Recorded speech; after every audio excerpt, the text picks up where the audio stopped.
el doctor Jorge Bompadre, a quien tenemos el honor de recibir esta tarde.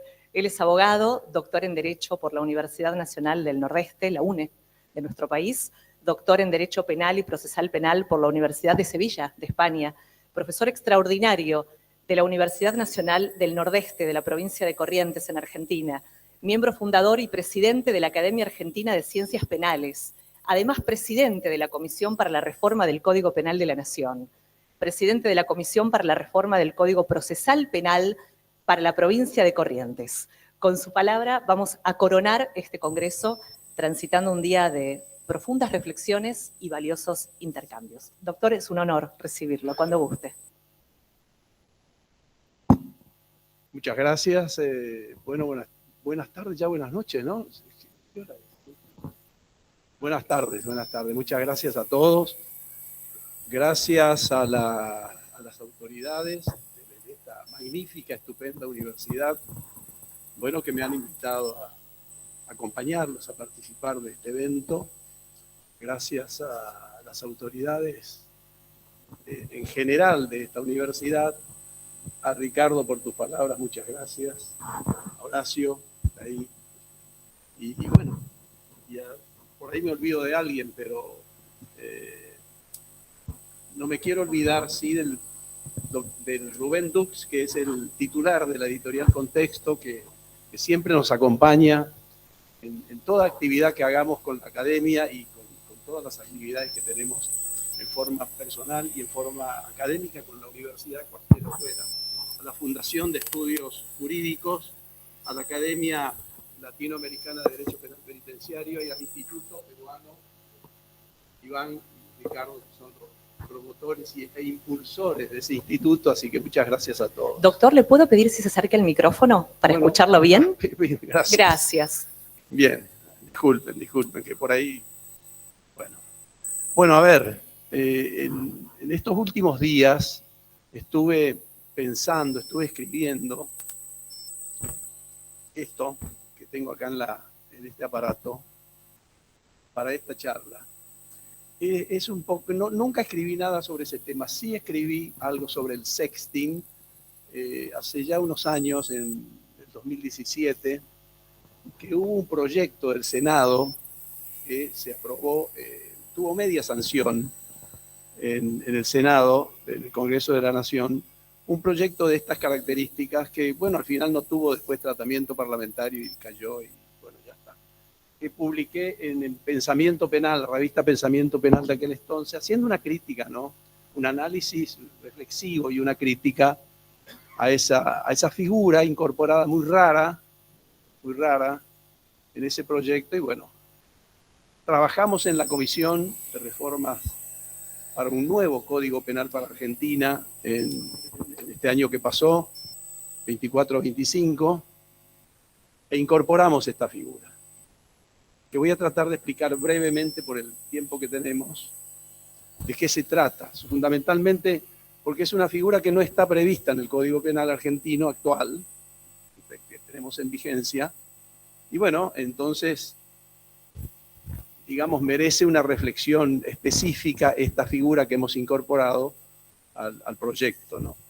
Ahora, indudablemente que ustedes pensarán que yo no digo nada nuevo si les digo que desde hace un buen tiempo ya esta parte del mundo está, digamos, atravesando una temporada o una época de cambios. Es decir, algún científico diría una época disruptiva, digamos, es decir, de cambios sorpresivos que nos van apareciendo. Y esos cambios sorpresivos, bueno, se presentan con la irrupción al mismo tiempo de la tecnología. Esto no tenemos ninguna duda. El problema es qué hacemos con la tecnología, con esta moderna tecnología de la información, de la comunicación, que ha trastocado, me parece a mí, ciertos valores importantes y muchos valores fundamentales para los individuos, para los ciudadanos, que son los valores tradicionales que hemos tenido y tenemos en los códigos penales europeos y de América Latina. Y esta intrusión así sorpresiva que aparece en alguna época, que yo no sé distinguir cuál, seguramente en la década del 70 del siglo pasado aparece la computadora y bueno, ahí empiezan a aparecer cosas raras en el cosmos, en el universo digital, en el ciberespacio, que sorprende a todo el mundo, nos sorprende a los penalistas porque no sabemos qué hacer con esto. En realidad los penalistas no sabemos qué hacer con esto que llamamos delitos informáticos. Y el problema está en que no solo en cierta o en gran forma, depende de quién se trate, ha modificado nuestras vidas de todos los días, con el manejo sobre todo de este aparatito, sino que la informática, la internet, se ha convertido en el medio preferido de los delincuentes. El delincuente hoy disfruta más que nosotros de un medio que se habrá pensado seguramente para que tenga una gran utilidad para la humanidad.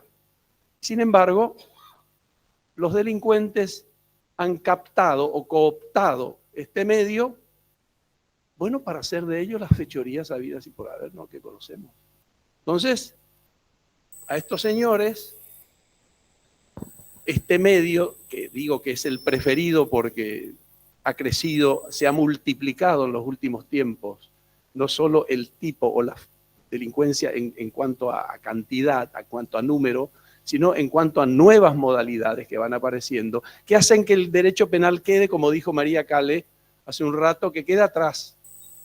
Entonces, claro, se nos presenta a nosotros como se nos presentó en el seno de la Comisión de Reformas, ¿qué hacemos con esto? Porque no vamos a llegar a tiempo. Y no vamos a llegar a tiempo, y el derecho penal no llega a tiempo por una razón muy simple, por este crecimiento permanente que vemos de las nuevas modalidades de delincuencia, nuevas formas de delito complejos que aparecen, y el derecho penal sigue estancado en esa vieja arquitectura, en la Argentina, fundamentalmente, de 1921, bueno, que ha sido esa arquitectura antigua rebasada, ¿no es cierto?, por esta moderna delincuencia. Es un poco lo que se dijo aquí. ¿Qué hacemos con esto? Bueno, es muy difícil, porque el derecho penal siempre llega tarde, y es verdad. Y no se puede, por supuesto, no podemos pensar, no podemos sostener la idea de que tengamos que seguir esta evolución de la delincuencia informática reformando permanentemente el Código Penal. No es posible. El Código Penal solamente admite una sola manera de ser reformado, que es a través de una ley del Congreso, de manera tal que no podemos igualar a ese crecimiento de la delincuencia, no podemos en tiempos. Siempre estamos en la saga, en el furgón de cola. Entonces, cuando llegamos a hablar de reformas, como hicimos en la comisión, ya leemos los diarios y ya aparece una nueva modalidad de delincuencia en el mundo informático, el mundo del ciberespacio. Entonces decimos, che, ¿qué hicimos? Nos quedamos atrás. Entonces empezamos a pensamos en cláusulas generales, no estaríamos violando principios fundamentales del derecho penal, el principio de proporcionalidad, el principio de lesividad. Lo que decía Iván hoy en su charla, el principio de legalidad, que es tan importante, ¿no? ¿Qué hacemos? Bueno, y ahí se nos presentan estos problemas, ¿no? Entonces, se agudiza ese problema que brevemente y muy abuelo de pájaro estoy mencionando, con la irrupción al mismo tiempo, ahora mismo, de la inteligencia artificial. ¿Qué hacemos con la inteligencia artificial? No sabemos ni de qué se trata.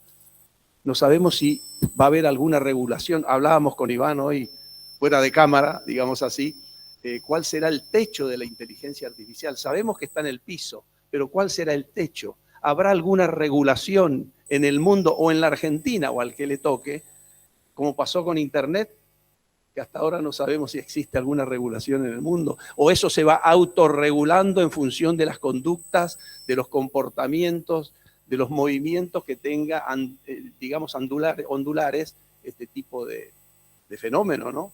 Pero lo que sí es cierto que en este mundo del ciberespacio, digamos, no podemos pretender o no podemos esperar que el derecho penal, que el penalismo, el derecho penal, resuelva los problemas que plantea la ciberdelincuencia. No es posible esperar del derecho penal que haga todo lo imposible para luchar contra una modalidad delictual que se nos escapa de las manos permanentemente. El penalismo o el penalista o el derecho penal, como ustedes quieran, lo único que puede hacer, a mi juicio, bueno, es un análisis reflexivo, estudiar los tipos penales que elabora el legislador. El legislador también andará haciendo piruetas para poder, digamos, construir una figura, una ley, un tipo penal que sea el adecuado. Los penalistas lo que podemos hacer es acompañar, ayudar al Poder Legislativo, no enseñarles nada. Hoy decía aquí Horacio, la política criminal depende de estos señores y bueno, nosotros no podemos hacer absolutamente nada. Entonces, ponernos a pensar o a reflexionar con la almohada, a ver si los principios cardinales, digamos así, del derecho penal o de la teoría del delito, en su concepción tradicional, puede o no ser aplicable a estos nuevos fenómenos de la delincuencia digital. No lo sabemos todavía. Lo que sí se puede saber, me parece a mí, es que el derecho penal, en definitiva, no puede hacer absolutamente nada o muy poco en la lucha contra esta forma de la delincuencia. Entonces, digamos, pero tenemos que encontrar una respuesta. Tenemos que encontrar dónde está la respuesta, cómo hacemos para luchar. Si el derecho penal no puede, seguramente deberán ser las políticas públicas las que se ocupen de esta cuestión, que yo creo que es así. Yo creo que el derecho penal, estoy convencido de eso, es un sistema de control social secundario. Hay otros sistemas de control social en toda sociedad, bueno, que pueden o que han tenido y tienen probada eficacia para resolver los conflictos y no tener que recurrir todas las veces al derecho penal o de la mano del derecho penal para estas soluciones que pueden ser emergentes o transitorias algunas veces. Entonces, ¿qué hacemos frente al ciberdelito? Ese es el tema. ¿Qué hacemos si sostenemos que el derecho penal muy poco puede hacer? Solamente será un buen compañero de ruta del legislador o de lo que fuera. Entonces es muy simple, y esto lo dijo ya, si ustedes recordarán, lo dijo Daniela Dupuy en su charla. Lo dijo claramente. Solo el ciberdelito puede ser contrarrestado por los mismos expertos en informática. No hay otro camino. Son los únicos a quien podemos recurrir para decir qué hacemos frente al delito informático. Es decir, el derecho penal, indudablemente, con los escasos o pocos recursos que tiene, muy poco puede hacer. Y el legislador, como les decía, lo único que puede hacer es construir figuras, bueno, que atrapen mínimamente estas nuevas conductas que van apareciendo en el mundo digital, ¿no? Siempre, claro, se nos opone este obstáculo, entre comillas, que es el respeto a los principios cardinales del derecho penal. Y no es nada fácil respetar estos principios cardinales, fundamentales del derecho penal, en la elaboración de un tipo penal que tenga referencia con el crimen en el ciberespacio. Les doy un ejemplo. Hay muchos ejemplos, pero se me ocurrió uno. El conocido como hurto de tiempo. Si tengo tiempo voy a llegar a lo mío específicamente, pero estoy dando vueltas alrededor de la cosa. El hurto de tiempo, que seguramente ustedes habrán leído por ahí en cualquier manual o tratado, el hurto de tiempo, que inventaron también los alemanes. Esto es otro de los grandes inventos de los alemanes, ¿no? ¿En qué consiste? Es decir, en el uso de la computadora, ajena, sin la autorización del titular, del propietario, etc. Es decir, el consumo de horas tiempo, el uso de en una empresa, por ejemplo, ¿no? Es decir, el empleado de la empresa que está autorizado, obviamente, a usar la computadora de la empresa, pero para cuestiones de demandas de la empresa, de trabajos de la empresa. No, pero este señor se pone a mirar películas, por ejemplo, de Netflix, que están tan lindas todas, ¿no? Y bueno, ¿qué hacemos con eso? La pregunta, ¿es delito en nuestro país, en la Argentina? Bueno, yo digo que no es delito en la Argentina. A diferencia de otros países como España, por ejemplo, que España sí han incorporado una figura específica en el artículo 256, donde se castiga, ¿no?, el uso sin consentimiento del titular de estos aparatos. Entonces, diríamos con esto que si miramos un poquito ese espejo que suele ser a veces el legislador español, porque siempre pareciera como que se adelanta no a nada, sino a nosotros, entonces nosotros copiamos un poco lo que nos dicen los de afuera. Esto me hace acordar a un pensamiento del profesor Juan Perramos cuando él decía, los argentinos sí, decía él, tenemos esa costumbre de copiar, que no está tan mal, lo que pasa es que copiamos mal. Y es lo que sucede con muchas de las figuras que vienen de otros continentes, de otros países, como esta, que voy a decir algunas palabritas ahora, si me queda un poco de tiempo, sobre esto que conocemos como sexting. Entonces, aquí se podría decir, no, en principio no es delito, pero bueno, en principio, porque se podría pensar que el 153 del Código Penal en estos delitos relacionados con el secreto y la intimidad de las personas, bueno, puede ser aplicable. Claro que este último artículo, este precepto, regula una fórmula, digamos, acotada, porque, digamos, el acceso o el uso de la computadora, ¿no es cierto?, sin la autorización, solamente cuando se ingresa datos de acceso restringido, que no es lo que sucede con este ejemplo del hurto de tiempos que le daba hace un rato, ¿no? Entonces, evidentemente, no podría ser delito porque ni tampoco esta suerte de violación de la intimidad o del secreto, porque no se trata de ese bien jurídico el que está en juego. Principio de lesividad, del artículo 119 de la Constitución Nacional. Entonces, ¿qué tenemos que hacer? Bueno, pensemos en si esta figura que implica indudablemente una actitud reprobable del empleado que ha usado la computadora sin autorización del titular o de la empresa, pero ese uso indebido genera indudablemente un perjuicio económico. Entonces ustedes me dirían, bueno, pero paremos la cosa, ¿qué hacemos con esto? Bueno, pero en estos casos que yo creo que sí, que el derecho debe prestar atención, pero no el derecho penal, es decir, podría ser un problema resarcitorio, podríamos derivar toda esta cuestión al derecho laboral, que tiene sus sanciones también, o al derecho administrativo sancionador, etcétera, etcétera. Pero lo que es cierto es que, bueno, en nuestro país este ejemplo, que es uno de los tantos que pueda haber, no es delito. Entonces, ¿qué hacemos con este tipo de figuras? Ahora, sí es cierto que existen otros tipos de conductas en el ciberespacio que sí lesionan bienes e intereses importantes y que a la ciudadanía, al individuo, le interesa preservar, y el derecho penal debe prestar la suficiente atención para amparar esas cuestiones, para dar la cobertura que tiene que dar el derecho penal en estos casos, es decir, en conductas que lesionan o ponen en peligro para quienes creemos en este derecho penal, es decir, el protector de bienes jurídicos, ¿no es cierto?, cuando la conducta o el comportamiento lesiona o pone en peligro un bien o un interés jurídico necesitado de tutela penal, necesitado de protección penal. Entonces sí, hay conductas que sí merecen una atención del derecho penal que no está sucediendo en la política criminal argentina,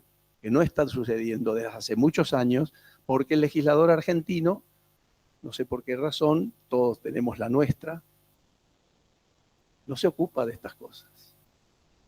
Es decir, no se ocupa de reformar, hacer una reforma integral, sistemática, armónica, seria, responsable del Código Penal.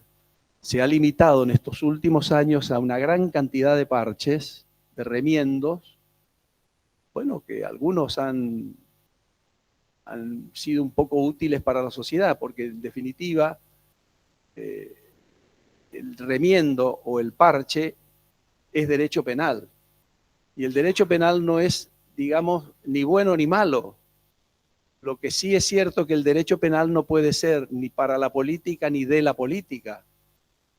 El derecho penal está pensado para preservar bienes jurídicos que le interesa a la sociedad preservar, no a la política. Entonces decía que sí hay conductas en el ciberespacio a las que el derecho penal, sobre todo en la Argentina, debe prestar atención. Una de ellas es esta figura que conocemos muy, tal vez apresuradamente le ponemos el nombre de sexting, porque así viene del derecho anglosajón. Entonces por ahí pensamos, si viene el derecho anglosajón ha de ser buena, ¿no?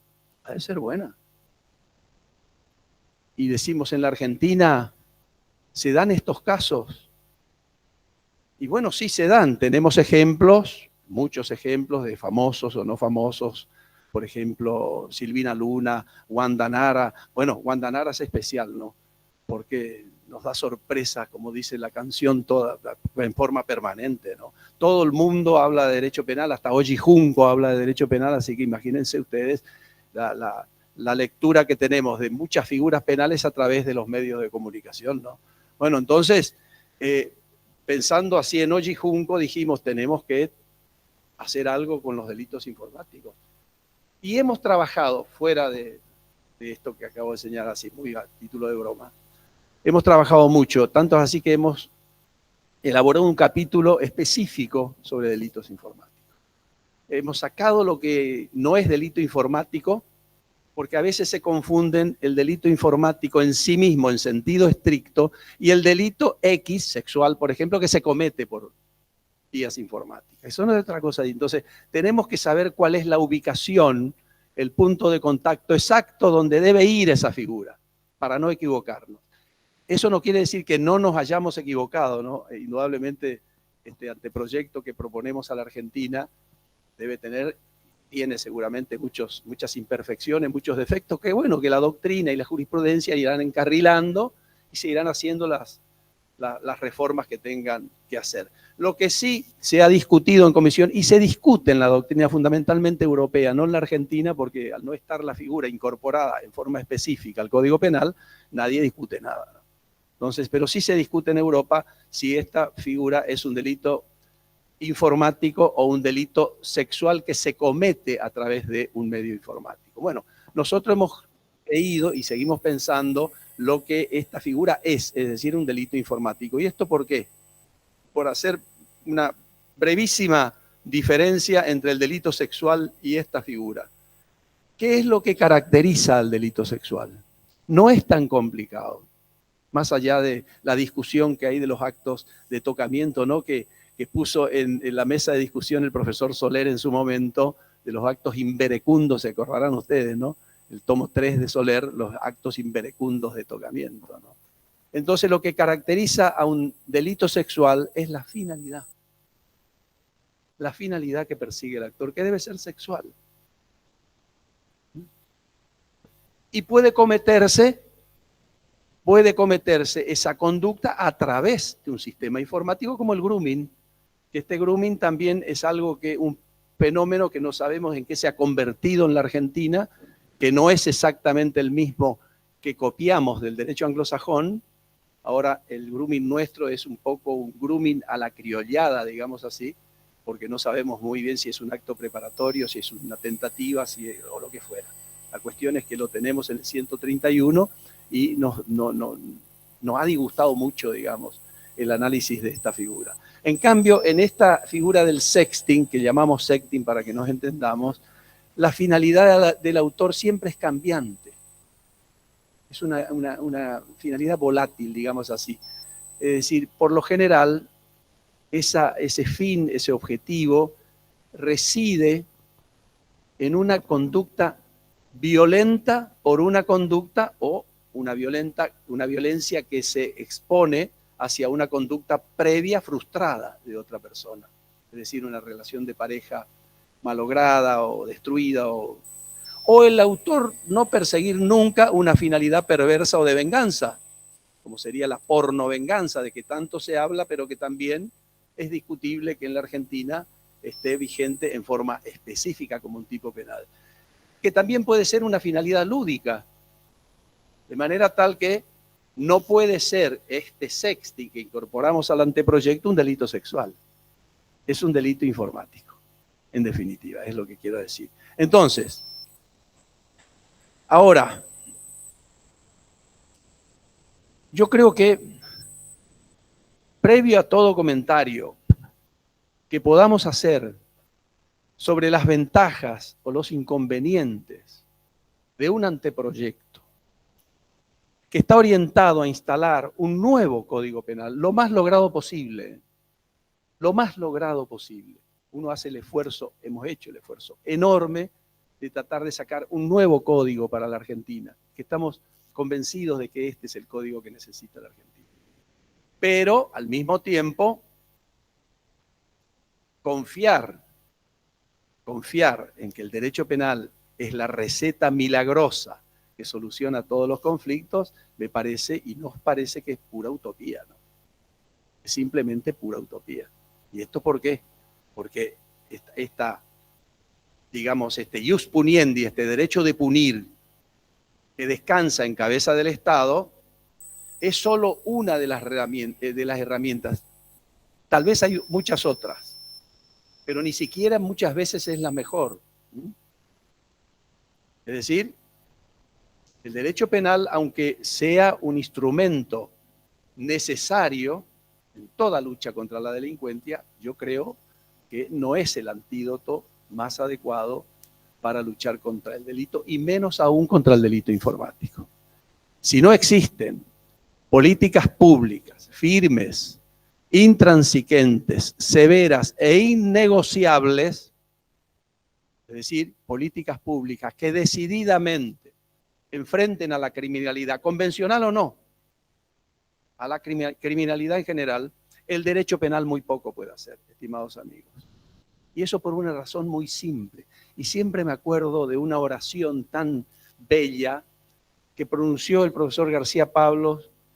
Yo no sé si te acordás de eso, Ricardo, creo que sí, cuando estudiábamos en Sevilla, que dijo una vez, el derecho penal es la última ratio, dijo en esa oportunidad el profesor García Pablo, que es un criminólogo muy conocido, pero no la solución al problema del crimen. Entonces, esa frase tan simple y tan certera, tan ajustada a todo lo que uno quiere decir con tantas palabras, y sin embargo en esta pequeña, brevísima oración se dijo todo. Entonces, el Código Penal, este nuevo Código Penal que proponemos en esta Comisión 2024, indudablemente, y esto hay que decirlo, no supone, a mi juicio, una simple, digamos, una simple mejora del Código Penal vigente, sino que es una nueva herramienta, nueva, cuya cobertura alcanza o alcance a medir el fenómeno criminal en su real dimensión, es decir, tratando de no dejar en estado de abandono o sin protección a bienes e intereses valiosos que a la sociedad le incumbe preservar. Entonces, ese Código Penal que proponemos un cuerpo normativo con una nueva, digamos, y dinámica arquitectura, sale de ese anclaje del viejo diseño para ir hacia otro mundo, hacia el mundo de la modernidad, hacia el mundo de las nuevas tecnologías, hacia el mundo del nuevo fenómeno criminal que aparece todos los días en Argentina, en el mundo, no solo en Argentina. ¿Por qué? Porque este código es indudable, y esto lo dijo, creo que, no sé si Daniela o María Calé, no sé, el código que tenemos que nos rige ya ha dejado de ofrecer respuestas adecuadas al fenómeno delictivo de nuestro tiempo. Esa es una realidad indiscutible. Entonces, este cuerpo integral, normativo, sistemático, moderno, que presentamos, que proponemos a la Argentina, nos parece que es un cuerpo no solo que podría luchar con mejores armas contra el delito, sino que también es respetuoso de los compromisos internacionales asumidos por Argentina. Entonces, volviendo un poquito para atrás a esta figura que conocemos como sexting, en realidad hay que decir, antes de desarrollar algunas reflexiones, no es exactamente el sexting del derecho anglosajón, ni siquiera del derecho europeo. Por ejemplo, el del Código Penal español, que hizo Lucián María, el Código Penal italiano en el artículo 612 ter, que también está, porque el sexting europeo, llamémosle así, por lo general, implica una de las tantas formas de violencia sexual que se materializa exclusivamente por la vía digital.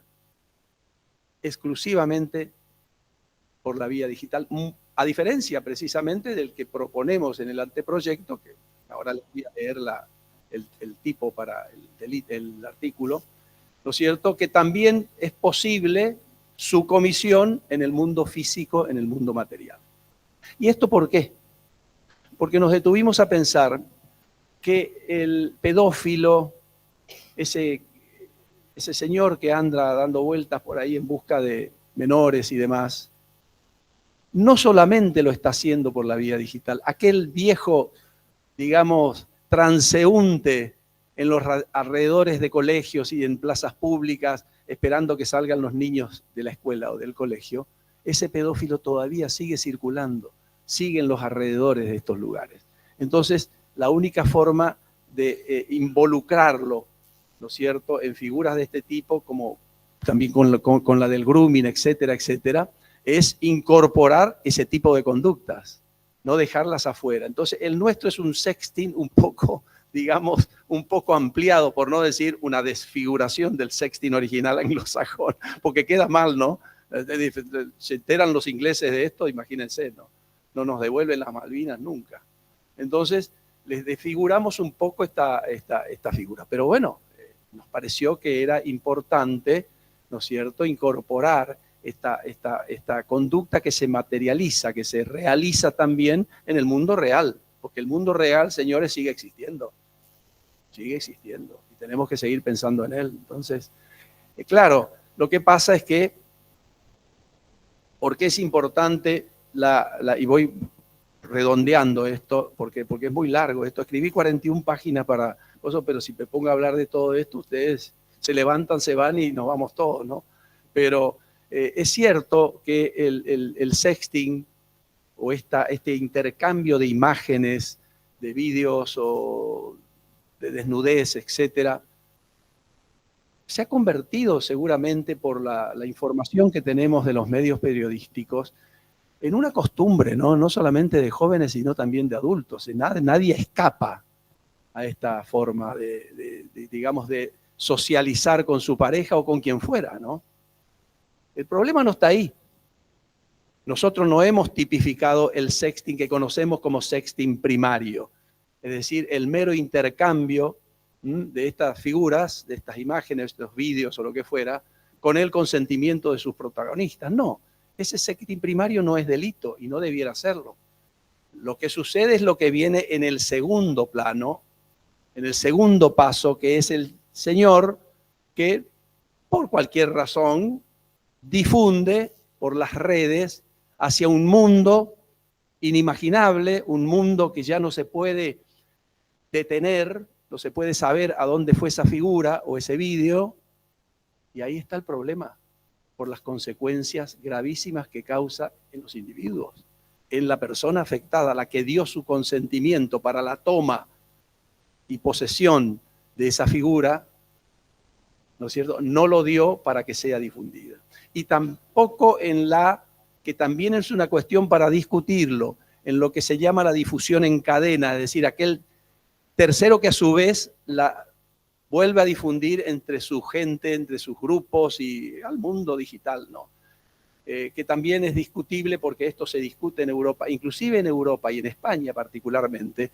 Ese ejemplo que dio María, de la profesora de Cádiz, de olvidos, la concejala, esta concejala que, bueno, que se difundió un video de ella, es lo que originó justamente la reforma de los delitos sexuales en España.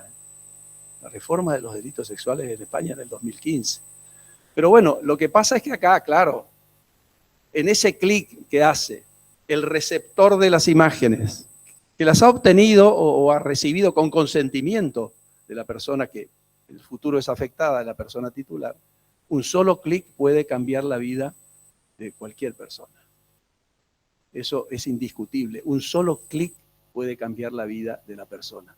Y señores, cuando eso se fue al mundo, al cosmos, al mundo universal, ya hemos perdido el contacto, hemos perdido todo rastro o signo en donde está nuestra figura.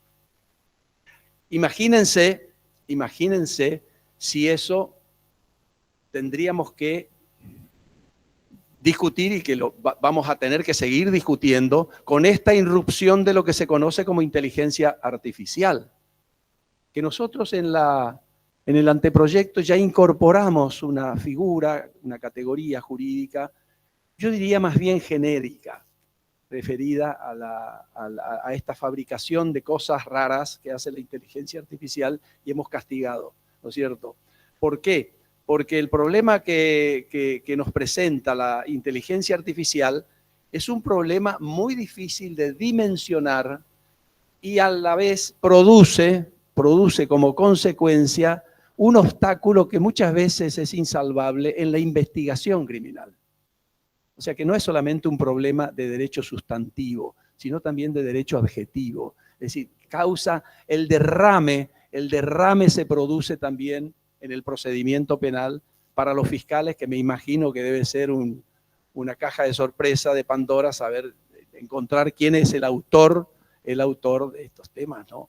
Entonces, en esta cuestión relacionada con la inteligencia artificial, nosotros, aquí tengo el artículo 123, si ustedes me permiten unos minutos más, castigamos con hasta 6 años de prisión a quien creare con inteligencia artificial o por cualquier medio, siempre le agregamos abrimos un poquito el tipo penal, financiare, produjere, ofreciere, etcétera, etcétera, o divulgare toda representación de una persona menor de 18 años. Ahí se va a discutir la cosa también. Yo tengo una postura muy particular en el problema del consentimiento en los delitos sexuales. Pero bueno, no es para discutirlo ahora, ni para traerlo a colación, pero va a generar discusión seguramente esto, porque habla de menor de 18 años. Si bien no tanto en los casos de inteligencia artificial, pero sí en otros casos donde simplemente, digamos, la cuestión sea meramente informática. La informática, llamémosle convencional, digamos, por el problema justamente de la autonomía, la capacidad autónoma que tiene hoy un menor de 18 años para decidir cuestiones en materia sexual. Eso no lo digo yo, lo dice el Código Civil y lo dice el artículo 119 del Código Penal cuando habla de los abusos sexuales. Entonces, imagínense en este tema de la inteligencia artificial, plantea problemas más serios que esto que conocemos como sexting. Fíjense ustedes, el problema del sexting de no estar incorporado en el Código Penal hoy. No hace mucho tiempo, La Voz Interior de Córdoba, acá tengo el informe, digamos, la noticia, una pareja se enviaba, bueno, estas imágenes, después se rompe la relación y el joven que tenía las imágenes empieza a amenazarla con difundirla, etcétera, si no continuaba con la relación. Un caso, parece un caso de manual, ¿no? Un caso de manual. ¿Qué pasó? Se hizo la denuncia, este joven fue condenado, en definitiva, a 3 años de prisión por el delito de coacción agravada por el anonimato. Entonces vemos así como no tenemos una figura, y eso me parece, lo diría mi querido colega aquí, el juez de Jujuy, decir, nos debe forzar la cosa que tengamos que inventar o dónde metemos esta cuestión, ¿no es cierto? Pero más aún sería el problema si se hiciera por inteligencia artificial. Entonces está este deepfake de que hablaba María, ¿no es cierto? ¿Qué está pasando? Está pasando. Acá tengo que no estoy encontrando también una noticia de hace muy poquito tiempo, reciente, en Córdoba, también ocurrió, donde un chico del colegio puso la cara de sus compañeras y bueno, las difundió con cuerpos que obtuvo de sitios pornográficos. Bueno, ¿qué hacemos con ese caso? Porque se da ese caso, pero también el caso al revés. Es decir, cuando la cara es creada, porque el problema de la inteligencia artificial en estos casos específicos es que no se puede determinar qué es lo verdadero y qué es lo falso. Ese es el problema. Entonces, si en derecho, y en derecho penal fundamentalmente, que es más específico por sus propios principios reguladores, desde el punto de vista constitucional, imagínense si tenemos que distinguir lo verdadero o lo falso. Señores, como dijo el juez aquí, vayamos a la duda y se terminó la historia, ¿no? No hay verdadero o falso en las decisiones penales. Entonces, ¿qué hacemos en estos casos? Bueno, si la cara de la persona es verdadera, pero el cuerpo, como en este caso del ejemplo del colegio, del chico, del compañero del colegio, el cuerpo, digamos, es falso, bueno, ahí podría encajar, digamos, en esta figura del proyecto que incorporamos nosotros. Pero si fuera al revés, se plantea el problema. Es decir, la cara falsa de cualquier persona del mundo digital que uno obtenga y le ponga el cuerpo verdadero de una compañera de colegio, desnudo, por ejemplo. ¿Qué hacemos ahí? Ese es el problema. Yo creo que ese caso no encajaría, salvo que este señor que hace toda esta práctica o esta maniobra sea tan ingenuo de insertar también algunos signos que, digamos, distingan o te puedan distinguir claramente de quién se trata.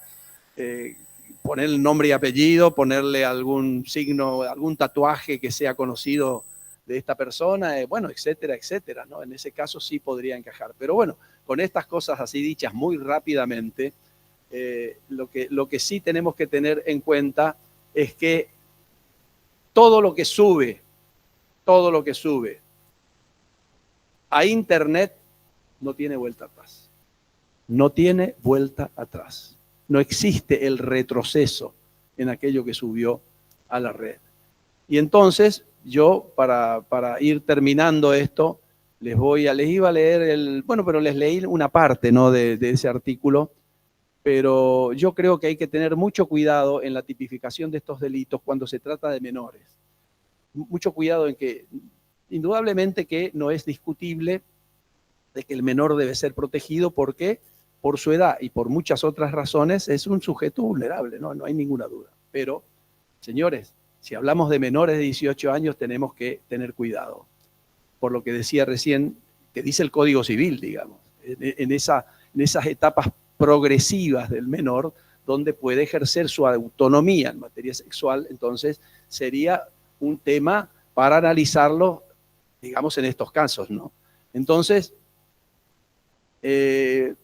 plantean problemas muy, muy difíciles de resolver a la hora en que tengamos que, digamos, fabricar o elaborar un tipo penal que sea el más adecuado posible. Entonces, yo creo, sin perjuicio de todo esto que señalé, y discúlpenme tan rápido esto, pero bueno, todo esto va rápido como la informática. Yo creo que, como les dije al comienzo, el derecho penal me parece que no es la herramienta más adecuada para combatir el delito informático. Y más aún si lo pensamos desde la perspectiva de que se trata de un mecanismo que implica una opción principal. Insisto con esto, los recursos o los medios más efectivos para esta lucha son los propios mecanismos o técnicas informáticas. Esta es una lucha que no se ve, por lo general no se ve, no se siente, ¿no es cierto? Pero está ahí, el delito está. El Código Penal, con sus reformas, el mejor posible, como decía hoy, bueno, puede ser, insisto con esto, un buen compañero de ruta y nada más. Y sobre todo si seguimos empantanados en un Código Penal que tiene ya más de... Dentro de poco cumple 105 años de edad, ¿no? Entonces, la Argentina, señores, nos pareció a nosotros, y lo repito, la Argentina necesita un nuevo Código Penal. Esto es indiscutible. Pero no depende de nosotros, depende de la política. No depende de los juristas y académicos. Nosotros, en el marco de la Comisión de Reformas 2024, que fue creada por el Ministerio de Justicia de la Nación de este país, elaboramos un código penal que ya está completo, ahora está en revisión en todas las etapas del Ministerio de Justicia y del Poder Ejecutivo. Elaboramos un nuevo código penal para Argentina, que creemos sinceramente que es el código penal que la Argentina necesita. Pero, señores, mis queridos amigos, todo dependerá de que los políticos que están tan cómodos en sus poltronas en el Congreso de la Nación lo entiendan así. Muchas gracias.